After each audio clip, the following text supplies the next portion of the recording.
Bonjour à tous et bienvenue à cette conférence de presse du Centre de prévention suicide Athabasca-Érable. Ce matin, nous aimerions vous présenter notre prochaine activité bénéfice qui aura lieu le 3 février 2015 au Centre des congrès de Victoriaville. En même temps, je vous présente notre président d'honneur qui est M. Luc Poyette, son employeur Pierre Lacaire, ainsi que Mme Jessie Blanchette du groupe Gascade. Ainsi, je céderai la parole à Mme Catherine Coutel, notre directrice générale, pour vous donner toute l'information importante relative à cette dernière. Un grand merci à votre présence. Bonjour tout le monde. Premièrement, merci d'être avec nous pour cette conférence de la presse.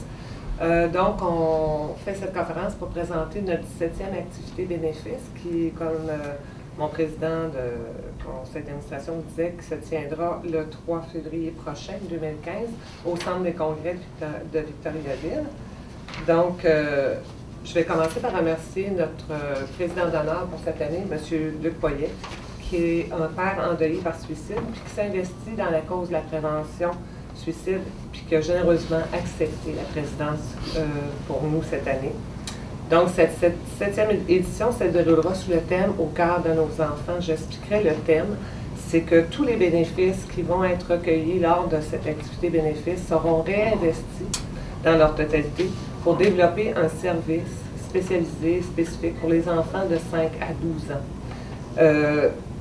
Dans ce cadre-là, c'est que de plus en plus, au niveau du Centre de prévention suicide, on a des demandes pour des suivis d'enfants endeuillés de 5 à 12 ans. Et ce deuil-là, c'est vraiment un deuil, c'est un processus de deuil qui est très spécifique et plus spécialisé.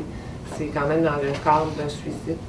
Et ça devient important aussi dans le sens qu'un enfant qui a mal intégré ce deuil-là, automatiquement, c'est potentiel qui développe cette option-là comme étant acceptable.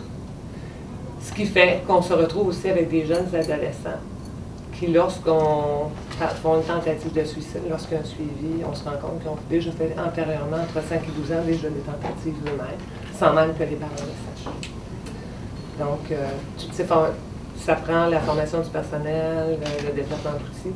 Donc, tous les fonds qui seront ramassés seront réinvestis pour ces enfants. Donc, c'est pour ça que notre thème sera au cœur de nos enfants pour cette année.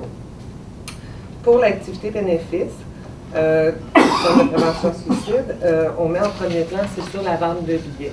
Il y a 350 billets en vente, c'est le maximum. Ils sont tous en circulation actuellement, au coût de 50 $. Mais et il y a 4 775 $ de prix qui sont assujettis à ces billets-là. Donc, le premier prix étant un voyage, une valeur de 3 000 $. Sinon, la personne part 2 500 $ en argent. Le commanditaire, c'est le voyage Escapade de Victoriaville. Deuxième prix, c'est un chèque cadeau des IGA participants d'une valeur de 800 $. Donc, nos commanditaires, c'est le marché IGA Bellevue, le marché IGA Extra Raymond-Martin et le magasin Coop IGA Extra Plessisville-Princeville. Notre troisième prix sera un forfait détente, gastronomie et nuitée pour 2 personnes, une valeur de 525 $ au manoir du Lac-William de Saint-Ferdinand. Et le quatrième prix, c'est une paire de billets de hockey pour les Canadiens de Montréal, un samedi soir, d'une valeur de 450 $. C'est notre commanditaire, c'est le groupe Cascade. Donc, on souhaite aussi, cette année, sensibiliser nos partenaires ainsi que la population aux besoins spécifiques des jeunes enfants confrontés au suicide et au deuil. C'est pourquoi nous espérons une grande participation de la population et de nos partenaires aussi. Donc, ce qui est important de souligner, c'est que cette année, le changement étant qu'on change de lieu, on va être au Centre des congrès de Victoriaville. Et aussi, ce n'est pas un cocktail, c'est pas un cocktail, c'est sous forme de vraiment de souper, 3 services.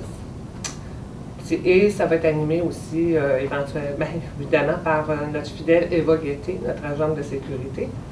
On a aussi un spectacle tout en musique avec Mme Rita Tadak, qui a été participante à La Voix 2014. et Rita Tabak aussi, qui s'est fait connaître par son interprétation musicale dans Esmeralda, dans Notre-Dame de Paris. Elle a fait le rôle de Sherazade des Médoniers. Et lors de cette soirée-là aussi, il y aura des ventes c'est un genre de billets de présence assujettis à des tirages de prix. En terminant, j'aimerais remercier les personnes qui s'impliquent dans l'organisation de l'activité bénéfice au sein de notre comité organisateur, qui contribue grandement à notre succès aussi à chaque année. Et je veux finir en remerciant nos commanditaires majeurs depuis plus de 16 ans qui soutiennent la cause de la prévention suicide, dont le groupe Cascade, qui est représenté dans Mme Jessie Blanchette, ici présente, les caisses du secteur Bois-Franc et RAM, ainsi que la Fondation Jacques et Michel Auger, mais ces deux organisations ne pouvaient être présentes aujourd'hui. On les remercie grandement de leur soutien. Et maintenant, j'inviterai M. Luc Poirier, notre nouveau président d'honneur, à vous adresser quelques mots. Merci beaucoup. Bon, je vais être court, je ne suis pas habitué de ça, mais je vais vous dire que j'ai accepté l'invitation à Mouquetel parce que j'ai été endeuillé, c'est vrai, mais j'ai trouvé, après quelques mois de deuil, que le monde n'en parle pas beaucoup. C'est un sujet, comme je te dirais, tabou. J'ai beaucoup de personnes proches qui me parlaient, qui étaient endeuillées, que je ne savais pas, qui m'en ont parlé. Je trouve ça très important d'en parler. C'est sûr que c'est douloureux d'en parler des fois, mais je trouve qu'on n'en parle pas assez. Puis ça peut arriver, il n'y a pas de titre social, riche ou pauvre, il n'y a pas de... Je trouve qu'on n'en parle pas assez. Comme Catherine en parlait souvent, c'est que même dans les écoles, les jeunes aussi, c'est pareil. Il manque de ressources, puis on n'en parle pas assez partout, je trouve. Quand il arrive à un sujet comme ça, des fois les jeunes, les personnes adultes, ils ne savent pas où aller parce qu'ils n'ont pas entendu parler de ça. Puis je trouve, moi, mon but, c'est d'en parler le plus possible. Je sais qu'il y a beaucoup de personnes qui ne veulent pas trop en parler de ça parce que c'est justement un sujet tabou, il y en a qui ne sont pas fiers de ça. C'est sûr que c'est pas quelque chose qu'on est fiers à rien, mais si on peut aider quelqu'un, je disais, je peux sauver une vie en faisant ça, oui, regarde, comme on dit, ma job va être faite. Pour moi, je trouve ça très important. C'est pour ça que j'ai accepté ça. Merci beaucoup. Fait que, dans la continuité, je vous présenterai M. Pierre Lacaille, qui est employeur de M. Poirier.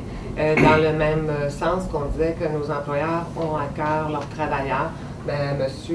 Lacaille représente un employeur justement qui a à cœur ces travailleurs qui ont justement subi une perte par suicide. Donc, j'inviterai M. Lacaille à prendre la parole. Dans le fond, c'est ça, moi, c'est de sensibiliser les employeurs lorsque malheureusement arrive une malchance comme celle-là ou une épreuve comme celle-là, parmi un de nos employés vit ça, on se doit.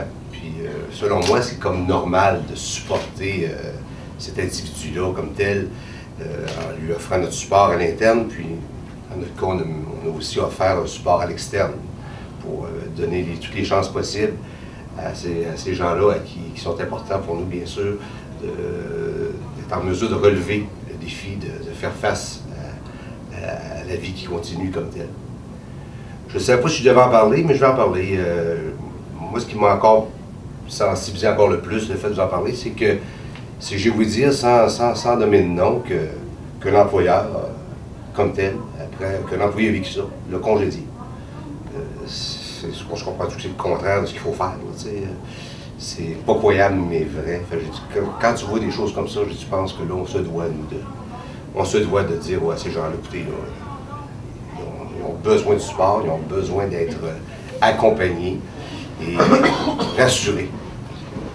Je pense que l'épreuve est déjà assez énorme ou assez forte comme ça, sans aller à faire des choses qui sont inacceptables.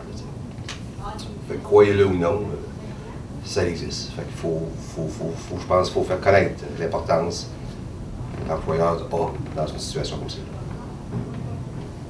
Un grand merci. Donc,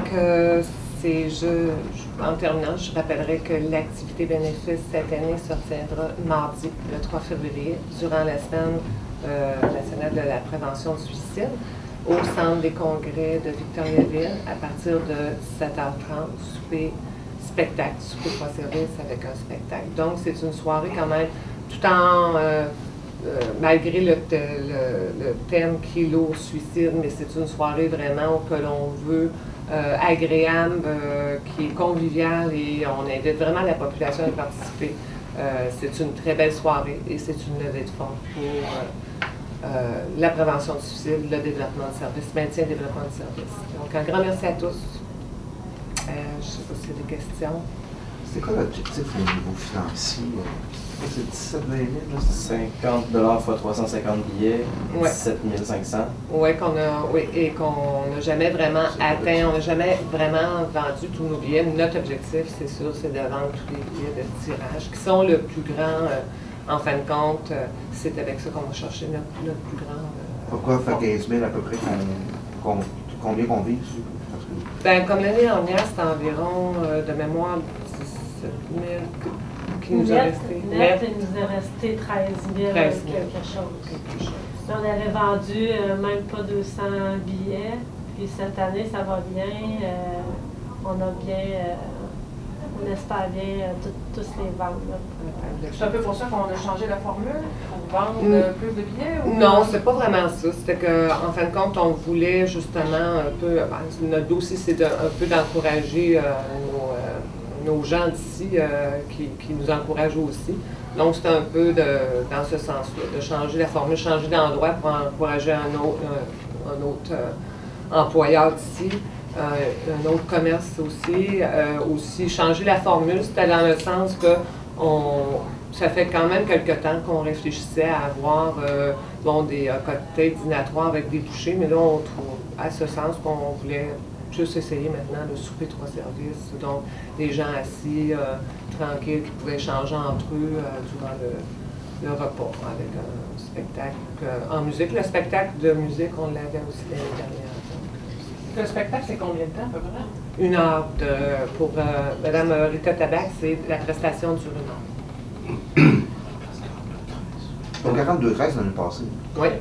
Et, donc c'est ça, pour finir sur les chiffres, on parle donc d'environ 13 000 $ d'objectifs. Oui, qu'on aimerait atteindre. C'est ce qu'on avait. Ce qu'on a atteint, disons, qu'est-ce qui nous a resté de bénéfice net, 13 000 l'année dernière. C'est sûr qu'on ne voudrait pas descendre en bas. Notre objectif, c'est d'augmenter, c'est ça. Mais est-ce que c'est suffisant, ce montant-là, ça va être suffisant pour mettre en place le nouveau service? Pour les enfants, ben, automatiquement, nous autres, si on visait 15 000 en fin de compte, on a eu 13 000 l'année dernière, on vise 15 000 minimum, qui va faire, avec 15 000, on peut développer, former le personnel, installer tous les équipements qu'il faut aussi en relation avec ça. Et toutes les formations, de toute façon, sont spécialisées et ils sont donnés à Québec par Mme Josée Masson.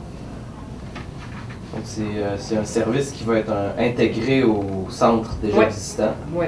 Vous avez installé des équipements. On va les installer, on ne les a pas installés. Vous avez, c'est ça. Oui, le service n'est pas développé parce que c'est un service spécialisé. Pour les 5-12 ans, là, on s'entend. Actuellement, on travaille avec les adolescents, on travaille avec les adultes. Mais avec les enfants, c'est très, très spécifique. On n'annonce pas et on n'explique pas le suicide d'un enfant comme un ado. Un ado a déjà quand même une base de savoir qu'est-ce que c'est d'un enfant de 5 ans, qu'un de ses proches s'est suicidé. Il faut lui expliquer, il faut qu'on l'explique et qu'il l'intègre dans ses mots. Et aussi dans son imaginaire, un enfant énormément d'imagination. Donc, il faut quand même cadrer tout ça. Donc, c'est vraiment spécifique à ces enfants-là. Ça pourrait être en place à partir de quand, le nouveau service? Nous, on vise que, là, on arrive au mois de février, on vise la formation aussitôt possible. À la minute que l'activité va être finalisée, on vise les inscriptions pour ça. Ben, il faut s'inscrire. De toute façon, ça marche par passer à l'inscription. Donc, automatiquement, je dirais en avril, d'habitude aussi. On essaie d'avoir une période un peu plus d'accalmie aussi pour nous. Mais disons que l'année dernière, ça s'est jamais... c'est ce qu'on avait à chaque année. Là, on avait comme un temps creux, mais l'année passée, on n'a pas eu. Donc, mais d'habitude, en avril, après, parce qu'on sait que notre reddition de compte est toujours 1er avril, 31 mars. Donc, après les redditions de compte, on part la nouvelle année. C'est à partir de là qu'on va commencer la formation des employés. pour que le service soit prêt à opérer? Le plus tôt possible. À la minute où ce qu'on a reçu la formation de base pour, donc je pense que c'est 3 cours minimum qu'il faut avoir, là, automatiquement on va commencer là. Donc je vous dirais qu'à l'été, nous autres, l'objectif c'est de partir au service. Vous avez engagé, est-ce que vous avez à engager du nouveau personnel ou vous avez formé le personnel déjà en place? Non, c'est personnel en place. Personnel en place. Oui. L'engagement d'une autre ressource, on y réfléchit, mais disons qu'actuellement, c'est pas encore. Mais de toute façon, même la nouvelle ressource n'aurait pas la formation tout de suite. Il y a d'autres formations à recevoir avant d'aller en formation spécialisée pour les enfants. La CAIR, vous êtes employeur, mais votre. Je m'excuse, c'est quelle entreprise en fait? L'automobile, moi, la CAIR Ford, la CAIR Chrysler. OK. Fait que c'est ça. Parfait. Donc, temps plein dans l'automobile. Là, tu es chez Chrysler ou chez Ford? Tout le monde. Chez Mon Chrysler. patron. T'es Chrysler? Ouais, chez Chrysler. Je veux juste savoir. Oh, exact. Quand vous présentez, on vous présentez non pas comme la Tout à l'heure, je n'ai pas parlé, mais j'ai eu un gros soutien de mon patron quand c'est arrivé. Plus que je pensais, je te dirais. Oui, absolument. Puis Luc, ça fait déjà 21 ans qu'ils n'ont pas travaillé ensemble, tu sais, fait que c'est pas... c'est ça, c'est aussi un ami, là, on se comprend. Fait que, doublement touché. Mais je ne retire pas ce que j'ai dit tantôt. Que ce soit quelqu'un qui se soit nouvellement arrivé dans l'entreprise, il a besoin du support, on se comprend. Là, vous avez décidé de mettre ce service en place à la demande. Vous vous rendiez compte qu'il y avait une demande spécifique? On a de plus en plus de demandes pour les jeunes enfants. Oui, absolument. Je dirais que la dernière année, là, ça rentrait beaucoup. Donc, ce qu'on faisait, on pouvait s'arranger avec un autre CPS qui déjà a développé l'expertise pour essayer de soutenir ces enfants-là. Mais sauf que, veux pas, ça devient de plus en plus de demandes. Je vous dirais que, de toute façon, dans la dernière année, on a de plus en plus de demandes endeuillées, ce qu'on voyait moins. Il y en a qui disent que c'est ça qu'on a. On a travaillé fort, on en parle de plus en plus, on veut que le président, on veut en parler, on veut que les gens sachent qu'on a des services. Alors, on en parle tout le temps, on a fait des conférences de presse, on a fait de la télé communautaire, on fait tout ce qu'on... Donc, je vous dirais que nous, on tape sur le clou, on dit au plus qu'on va y taper, au plus que les gens vont connaître qu'il y a des services. Parce que les gens connaissaient beaucoup le service au niveau, peut-être pas beaucoup, mais ils connaissent plus le service d'appel d'urgence. Mais il y a plus que ça. Alors, on a toute la facette du suivi au niveau des endeuillés. Donc, les endeuillés, c'est pas... Souvent, les gens ont un réflexe adulte, mais non, il y a des enfants. Et de plus en plus, c'est justement ces familles-là demandent des services pour les jeunes enfants parce que pour eux, en étant pris dans eux-mêmes vivent ça, ce deuil-là, et très difficile. C'est quand même quelque chose de brutal et qui est incompréhensif aussi au départ. Donc, et là, ils se retrouvent avec leurs jeunes enfants, il faut leur expliquer à eux aussi.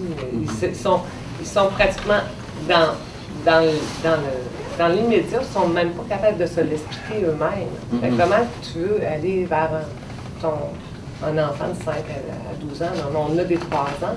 Et aussi, ce qu'on se rend compte, c'est qu'on a de plus en plus d'appels pour les adolescents. Et à faire le suivi de ces adolescents-là, on se rend compte qu'ils avaient fait des tentatives de suicide antérieures que les parents ne connaissaient même pas. Les parents ne l'avaient jamais su. Et sachant que, comme je vous dis, je répète ça, c'est que souvent, pour que ça ne devienne pas, que ça ne soit pas retenu comme une option, il faut absolument intervenir tout de suite. Ouais. Et puis, on a des jeunes enfants, mais on a des enfants de 5-6 ans qui font des tentatives de suicide. Tout le monde reste surpris de lui. Si vous permettez, le nombre, ça se dit probablement pas, mais je pense qu'on ferait le saut de voir la quantité de suicides qu'il peut y avoir dans un an. Non, oui. C'est quand même un par jour. Actuellement, oui. Qu'est-ce que ça dit dans la région, le taux? Actuellement, on n'a pas les... C'est pour ça qu'aujourd'hui, lors du cocktail bénéfices, avec les journalistes, j'entretiens, je donne les dernières statistiques. Actuellement, on ne les a pas finalisées. Fait que je m'abstiens de donner des statistiques finaux parce qu'actuellement, on ne les a pas encore au niveau du coroner. Il nous sort les statistiques une fois, ils ne sont pas encore sortis. Donc, je vous dirais que... Mais de toute façon, je vous dirais que pour... actuellement, ce qu'on a pu déterminer, nous, c'est que pour la région Mauricie-Centre du Québec, on a approximativement 10 000 appels par année.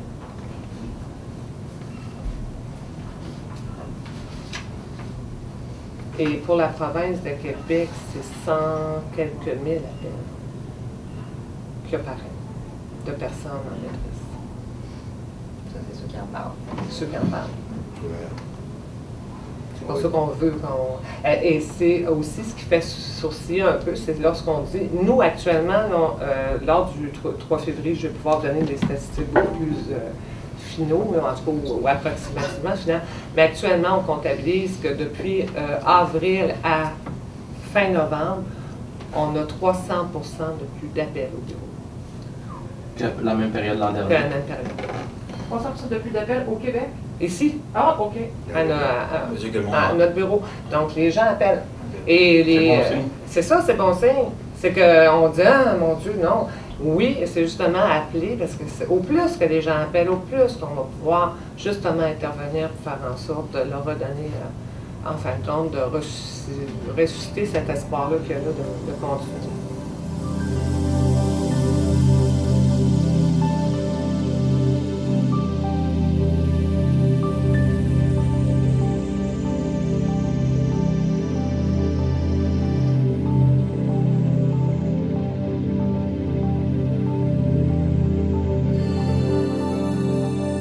Tu as décidé, tu as accepté d'être président d'honneur de cette levée de fonds cette année, c'est parce que tu as été touché par le suicide et tu veux en parler. C'est important d'en parler pour toi. Oui, exactement. C'est très important d'en parler. Comme j'ai dit tantôt à la conférence de presse, c'est que je trouve le problème qu'il y a, c'est que les jeunes, les personnes plus âgées n'en parlent pas assez. C'est un sujet tabou. Puis moi, je tiens à cœur que le monde sache qu'il y a une place qu'ils peuvent appeler pour avoir de l'aide. C'est ça que je trouve qui est très, très important. Ça me tient à cœur aussi.